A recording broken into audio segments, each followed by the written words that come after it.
안녕하세요, 여러분. 지난 시간에는 그 직무 분석에 대해서 학습을 하였습니다. 그래서 이번 시간에는 그 직무 분석의 결과로 나오는 그 직무 기술서와 그리고 직무 명세서 그리고 직무 평가에 대해서 학습하도록 하겠습니다. 자, 직무 기술서는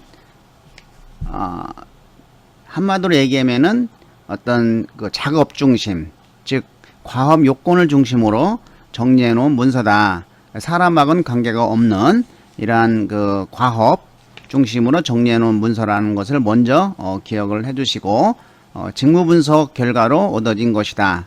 이렇게 생각을 하시면 되겠습니다.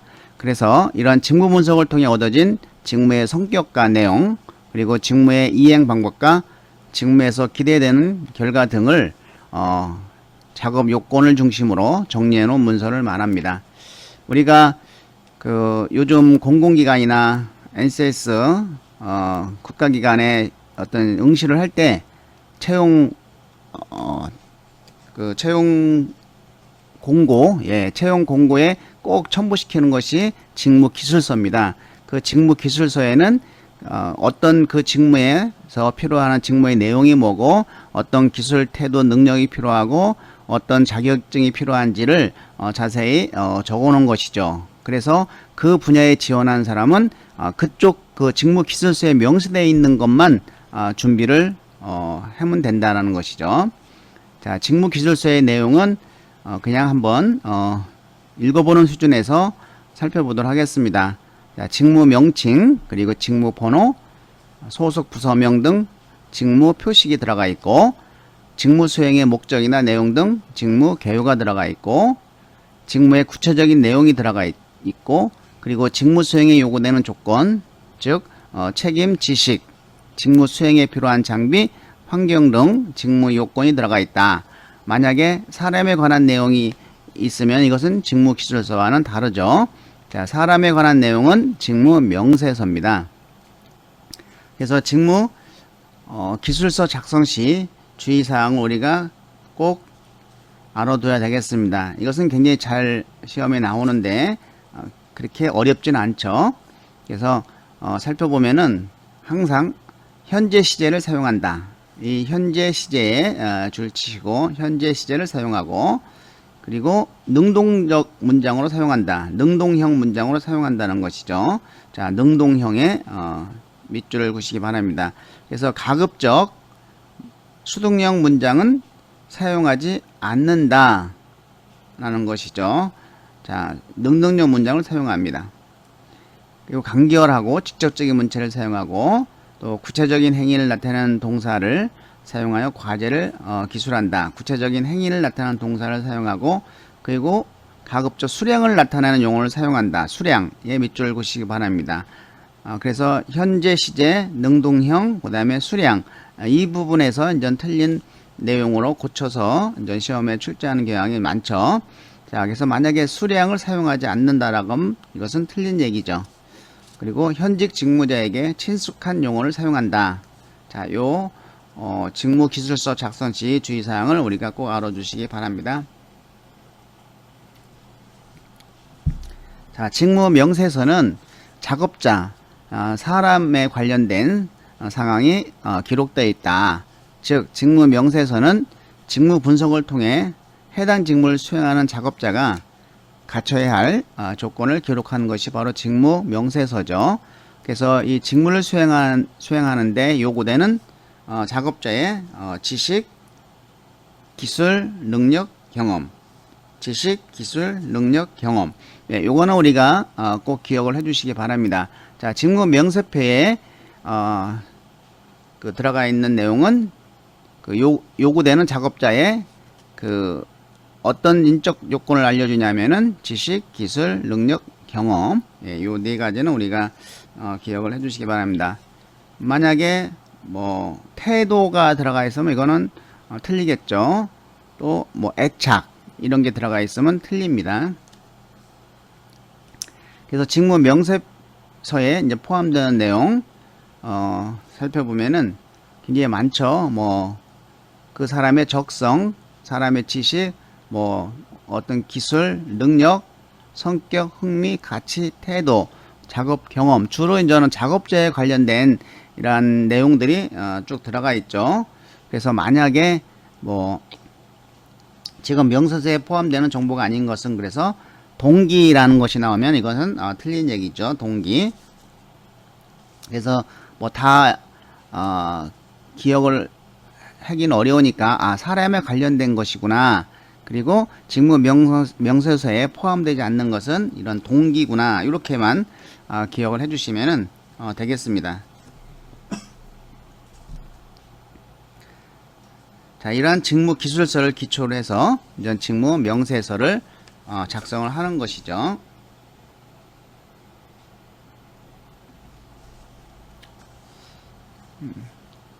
자, 직무 분석에 있어서의 오류를 살펴보면은 이거는 읽어보는 수준에서 넘어가도록 하겠습니다. 자, 역시 저는 표본 추출에서의 오류가 있겠죠. 우리가 모집단에서 대표 표본을 뽑을 때 표집 방법을 잘 선택해서 뽑아야 되는데, 이렇게 표본을 잘 선택하지 못하게 되면은 이 표본 추출에서의 오류가 이제 직무 분석에서 오류가 되겠죠. 그리고 이제 반응 세트라고 해서 예상된 또는 왜곡된 방법으로 질문에 대해 일괄적으로 답변할 때 발생할 수가 있는 것이죠.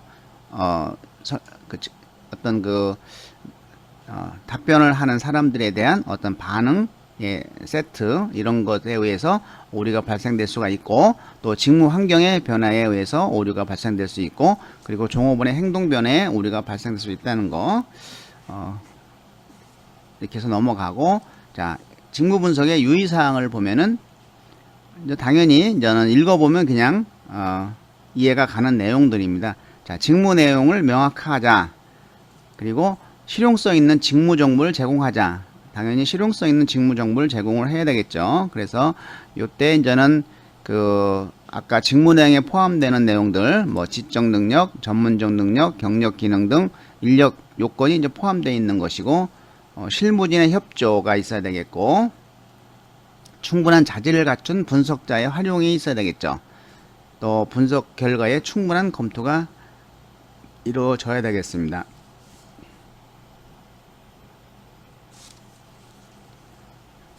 자, 이 직무 분석의 내용은 우리가 세 가지가 들어가 있다. 그냥 이 정도만 기억을 하시면 되겠습니다.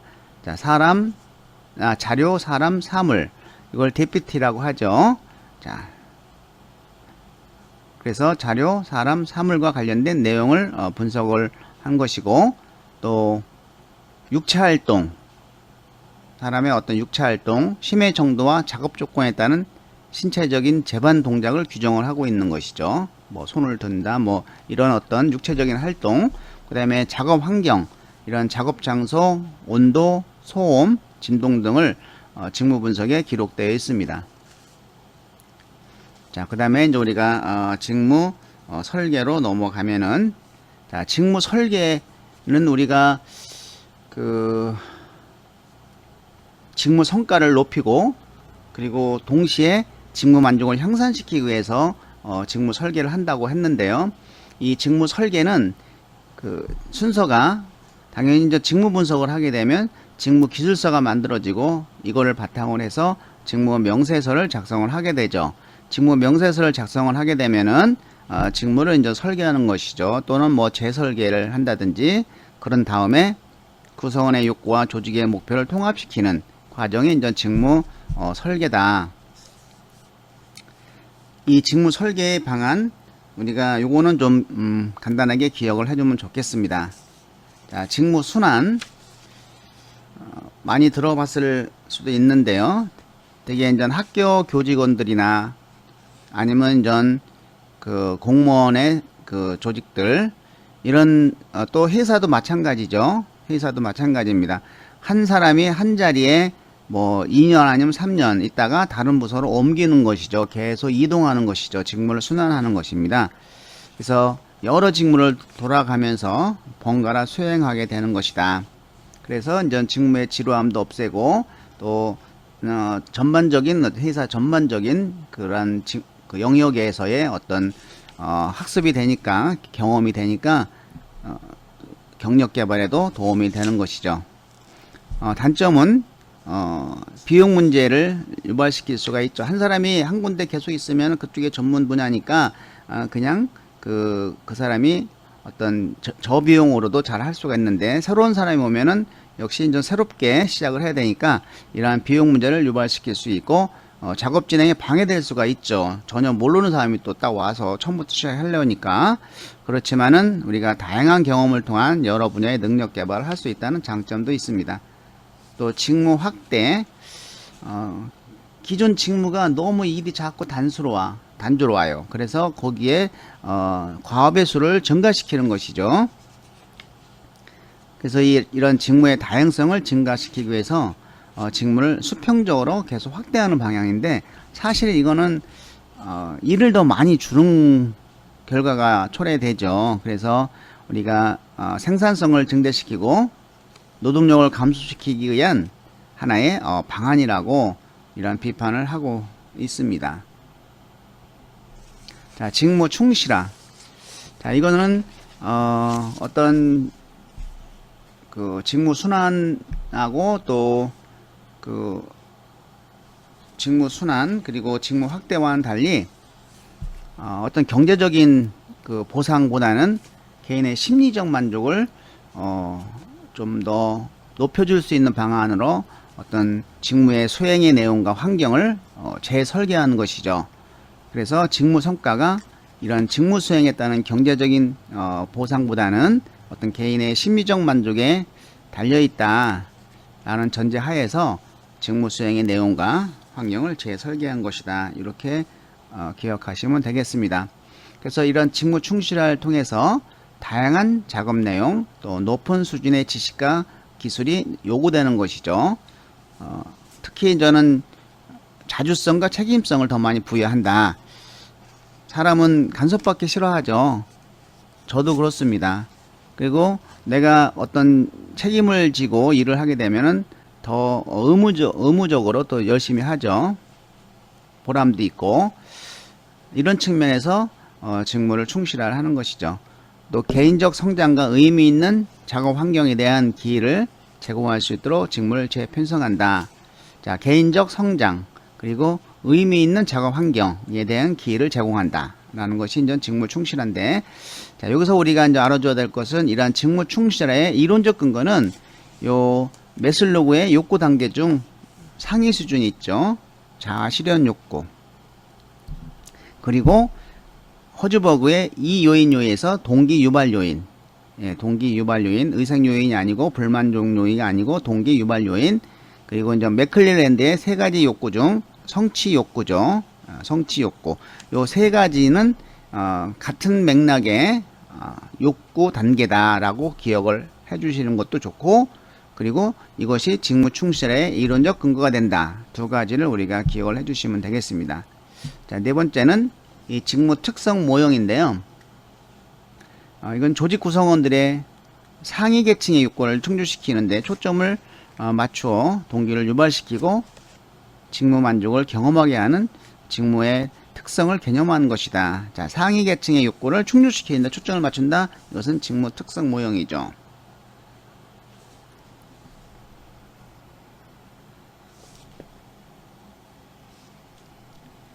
자, 이제는 직무 평가에 들어가겠는데요.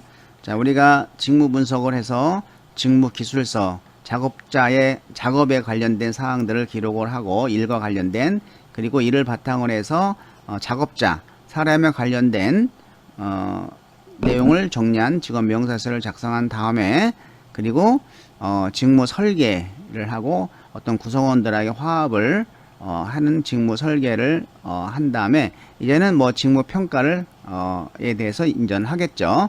그래서 직무 평가는 한마디로 얘기해서 직무 평가는 직무의 상대적인 가치를 측정하는 것이죠. 그래서 직무의 상대적인 가치를 측정해서 이것을 임금 산정의 기준으로 삼는 겁니다. 이게 가장 중요하죠. 자, 직무의 상대적인 평가를 해서 임금 산정의 기초로 삼는다. 그래서 먼저 직무 분석을 하고 후 직무 평가를 하는 것이죠. 자, 그러면 이제 직무 평가라고 하는 것은 직무의 복잡성, 곤란도, 책임의 정도 등 조직 내에서 어떤 직무들의 상대적 가치를 결정하는 과정이고, 조직 내에서 직무들의 내용과 어떤 성질을 고려해서 직무들 간의 어떤 상대적 가치를 결정하는 절차다라고 볼 수가 있겠습니다. 그래서 이러한 직무 분석 자료를 기초로 해서 이 직무가 조직에 기여하는 가치도 판단하는 것이죠. 가치를 부여시키고, 그리고 이 직무 평가의 대상은 직무 자체를 평가하는 것이지 다른 걸 평가하는 것은 아닙니다. 그리고 이것이 이제는 직무급, 즉 임금 수준 제도의 임금 수준의 기초가 된다. 그리고 이제 우리가 직무 수행 평가라고 있습니다. 직무 수행 평가, 직무 평가와 직무 수행 평가. 직무 수행 평가는 직무를 수행하는 사람에 대해서 평가를 하는 것이죠. 그러면은 직무를 수행하는 사람에 대한 평가를 하니까 어디에 활용을 할 수 있다? 인사고과에 활용을 하겠죠. 예, 인사고과. 직무를 수행하는 사람을 평가를 하는 것이기 때문에 이것은 인사고과에 반영을 할 수 있다. 예, 그리고 직무평가는 이 직무 분석 후에 이루어진다고 했죠. 먼저 직무 분석, 그리고 후 직무 평가입니다. 자, 이러한 직무 평가의 목적은 직무 평가는 동일 노동에 대한 동일 임금이라고 하는 직무급 제도를 확립하는데 그 목적이 있다. 동일 노동, 동일 임금, 임금 산정의 목적, 기초가 된다. 임금 수준을 결정한다. 이런 것이 이제 중요한 내용이겠죠. 인적 자원 관리 전반의 합리화를 기하기 위해서 한다.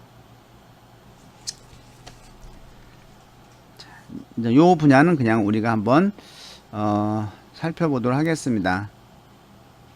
자, 직무평가의 요소와 직무평가 절차를 보면은, 자, 직무평가 요소는 요거는 우리가 기억을 해둬야 되겠습니다. 숙련, 노력, 책임, 작업 조건. 그래서 네 가지 직무평가의 요소에는 숙련, 노력, 책임, 작업 조건. 그래서 직무평가의 절차는 당연히 제일 먼저 직무 분석이 되겠죠. 그리고 거기에 따라서 직무 기술서를 만들고 직무 명세표를 만든 다음에 요소평가를 선정하는 것이죠. 그 요소평가는 숙련, 노력, 책임, 작업 조건입니다.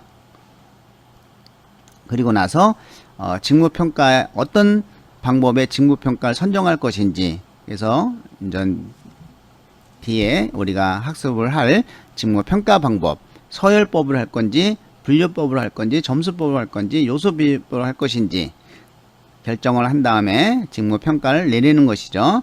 자, 직무평가 방법은 우리가 알아둬야 되겠습니다. 네 가지 뒤에 나오는 거. 그리고 스미스의 직무평가 요소. 스미스는 이렇게 직무평가 요소를 이야기했다. 혹시 또 직무평가 평가 요소가 이제 그 숙련, 노력, 책임, 작업 조건인데 스미스는 어떤 걸 직무평가 요소로 했느냐라고 나올 수가 있어요. 그러면 이제 정신적, 육체적 요소, 그리고 책임, 작업 조건, 작업 환경 요소. 그러니까 정신적, 육체적 요소, 요것이 이제는 그 안에 들어가 있는 것이죠. 자, 그리고 이제 스미스 등의 직무 기술 지표를 살펴보면은 임금에 대한 만족, 일 자체에 대한 만족, 승진 기회에 대한 만족. 예. 세 가지, 이것도 이제는 객관식으로 나올 수가 있습니다. 근데 만약에 회사 정책에 대한 만족, 그러면 틀리죠. 직무 기술 지표에는 회사 정책에 대한 만족은 포함되지 않습니다. 임금, 일, 승진 기회에 대한 만족이 포함되고 있습니다. 자, 그러면 우리가 이제 직무평가 방법에 대해서 살펴보기로 하겠습니다. 자, 비양적 방법, 우리가 질적평가라고도 볼 수가 있겠습니다. 그리고 저는 소규모 평가, 질적평가를 하니까 많은 거를 못해요. 소규모 지식을 평가한다. 그래서 직무의 가치를 상대적으로 평가하는 방법, 서열법과 분류법이 있고, 양적평가는 양적으로 많은 직무가 있는 것도 좀 우리가 평가할 수 있는 방법이죠. 점수법과 요소 비교법이 있다. 자, 먼저 서열법. 이 서열법은 단순히 순서만 나타내는 겁니다. 순서만 나타나는 것이고, 자, 이것은 우리가 질적 평가 방법이다. 이런 걸 기억을 해주면 되겠습니다. 정서적 방법은 이제 질적 평가 방법이다. 양적이 아닙니다. 그래서 이 서열법은 그 직무 수가 많거나 내용이 복잡할 때는 어렵다 라는 것이죠. 뭐 예를 들어서 그 10개 정도는 쉬운데 뭐 100개, 200개는 순위를 나타내기가 굉장히 어렵고, 또 등수마다 차이가 일정하지 않을 수가 있겠죠. 순위를 매길 때.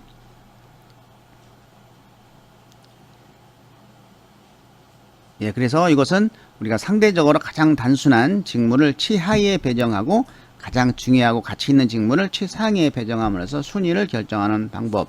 소규모 조직의 직무평가에 활용에 적합하고, 자, 그렇지만 이거에 이제 평가지 주관적 판단이 개입될 소지가 있겠죠. 그래서 평가 결과의 객관화가 곤란하다. 예, 질적 평가 방법이다.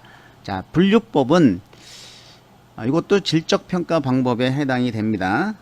서열법에서 발전된 것이죠.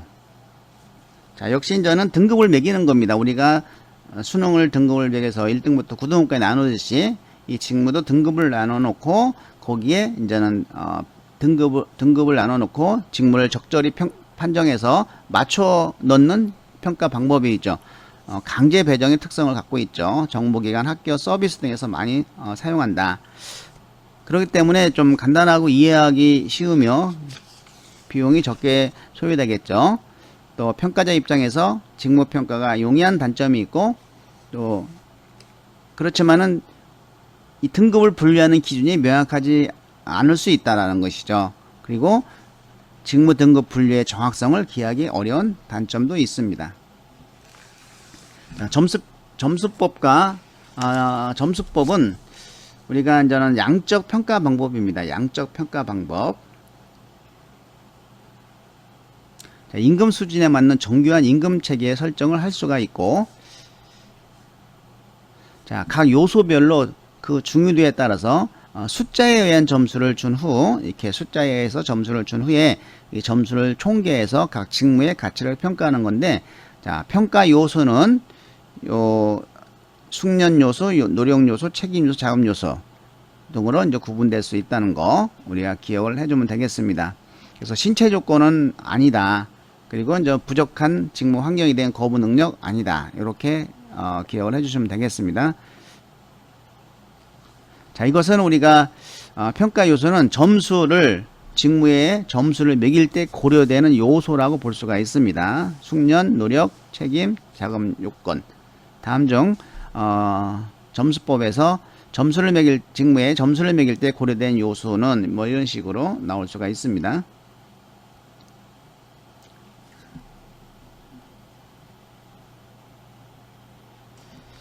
자, 이 평가 방법은 평가 과정에서 그 객관적 판단이 요구됩니다.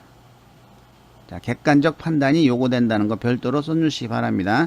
자, 주관적 판단은 아니다라는 겁니다. 객관적 판단이 요구된다. 양적 평가이기 때문에 주관적 판단은 아니고 객관적 판단이 요구되는 것이죠. 자, 네 번째는 요소 비교법입니다. 자, 이것은 그 대표 직무를 먼저 선정을 해요. 이게 기준 직무죠. 그래서 대표 직무를 선정을 해서 이 기준 직무와 비교를 통해서 평가를 하는 것이죠. 양적 평가 방법입니다. 그래서 가장 핵심이 되는 몇 개의 기준 직무를 선정을 하고 그 직무의 평가 요소를 기준 직무의 평가 요소와 결부시켜서 비교함으로써 모든 직무의 가치를 결정하는 것이죠. 직무의 상대적 가치를 임금으로 평가하는 것이 특징이다라는 것입니다. 자, 그래서 이거는 우리가 기준 직무와 비교를 해서 다른 직무의 요소 비교를 한다. 이렇게 생각하시면 됩니다. 대표 직무 선정하는 것은 요소 비교법이다. 자, 수행평가. 자, 우리가 이제는 세 가지를 용어를 기억을 해주면 되겠습니다.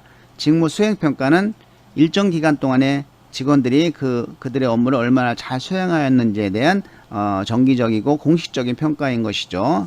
이것은 어떤 인사 관리와 개인 발전 및 연구에 활용된다. 그리고 직무 평가는 이것은 전 직무의 어떤 상대적인 평가로서 임금 수준을 결정하는데 중요한 자료가 된다. 직무 그 자체를 평가하는 것이다. 직무 분석은 이 직업을 수행하기 위해서 작업자들에게는 어떤 능력이 요구되는지를 분석하는 것이 직무 분석이죠. 자, 직무 분석의 유의점, 우리가 앞에 것만 기억을 해주시면 되겠습니다. 뭐 기술적인 측면의 한계, 인간관계적 측면의 유의점, 직무 평가상의 뭐 유의점은 그 다음에 직무평가위원회 조직, 여기서 5번 직무평가위원회 조직, 이 부분을 좀 우리가 잘 봐주시기 바랍니다. 직무평가할 때 직무평가위원회를 조직을 해서 하는데, 이러한 직무평가위원회 조직을 구성할 때 참여하는 경영자를 선정하는 과정에서 좀 문제점이 발생될 수 있다는 것이고, 그리고 직무평가의 결과와 노동시장 평가에 어떤 불일치가 이루어질 수 있다. 예, 요거는 그냥 우리가 참고로 알아주시면 되겠습니다. 예, 직무 분류. 이것은 직무 분류는 동일하고 유사한 역할 또는 능력을 가진 직무의 집단이 되겠죠. 그래서 직무군으로 분류하는 것을 말한다. 이러한 직무 분류의 목적은 그 직무들 내에서도 단계적으로 승진하도록 한다든지 뭐 이동하도록 함으로써 이러한 새로운 직무에 대한 학습이 보다 쉽게 될 수 있도록 직무 분석하는 것이다. 예, 그래서 이전 요거는 우리가 참고로 읽어 주시기만 하면 되겠습니다. 예, 이걸로 마치도록 하겠습니다. 수고 많이 하셨습니다.